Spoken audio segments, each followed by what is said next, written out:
पुत्र, तू तो अर्जुन के हाथों मरने के भी योग्य नहीं। पांडव राजकुमार भीम के इन शब्दों ने किसी तीर की तरह उस योद्धा को छल्ली कर दिया और पांडवों के खिलाफ उसके मन में भड़क रही नफरत की आग और ज्यादा बढ़ गई। जीवन भर उसने अपने आप को एक कुशल योद्धा साबित करने की कोशिश की। यहाँ तक कि इसी इरादे से उसने अर्जुन को भी युद्ध की चुनौती दी थी, लेकिन उसकी चुनौती ठुकराकर और उसका मजाक उड़ाकर पांडवों ने उसके सम्मान को चूर चूर कर दिया और अपने इसी अपमान का बदला लेने के लिए उसने धर्म के सभी रास्तों को ठुकराकर आखिरी सांस तक अधर्मी कौरवों का साथ दिया। कईयों के लिए वो एक शूरवीर, एक सर्वश्रेष्ठ धनुर्धारी और महाभारत के युद्ध का सबसे खतरनाक योद्धा है, तो कई उसे कपटी और क्रूर इंसान की तरह देखते हैं।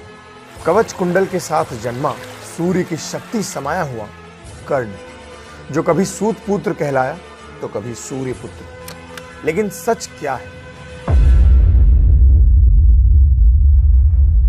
सूर्य पुत्र कर्ण पांडव माता कुंती को कन्यावस्था में सूर्यदेव से प्राप्त हुआ वो पुत्र जिसे उसकी मां ने जन्म पर ही खुद से अलग कर दिया और उसका पालन पोषण एक सूत जाति के जोड़े अधिरथ नंदन और राधा के घर हुआ, जिसके बाद सूर्य पुत्र कर्ण बन गया सूत पुत्र कर्ण। और यही कर्ण जब हस्तिनापुर में सूत पुत्र की तरह पांडवों से मिला तो पांडवों ने कर्ण के पद का मजाक उड़ाना शुरू कर दिया। अकेला दुर्योधन ही था जो कर्ण के साथ खड़ा हुआ और इसीलिए दुर्योधन कर्ण का सबसे प्रिय मित्र बन गया, एक ऐसा मित्र जिसके लिए कर्ण किसी भी हद तक जा सकता था। लेकिन ये पूरी तरह सच नहीं है।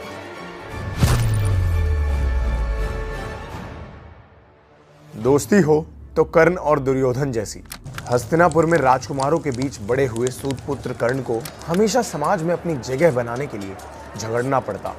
वो जब भी अपनी कुशलता साबित करने की कोशिश करता, उसे उसके पद की याद दिलाकर नीचा दिखाया जाता। लेकिन फिर उसके जीवन में आया उसका मित्र दुर्योधन। दुर्योधन हमेशा सबके खिलाफ जाकर कर्ण के साथ खड़ा हुआ। यहाँ तक कि दुर्योधन ही था जिसकी वजह से अंगदेश को जीतकर कर्ण सूतपुत्र से अंगराज बन गया। दुर्योधन की मित्रता ने कर्ण को समाज में वो सम्मान दिलाया जो वो बचपन से चाहता था और इसी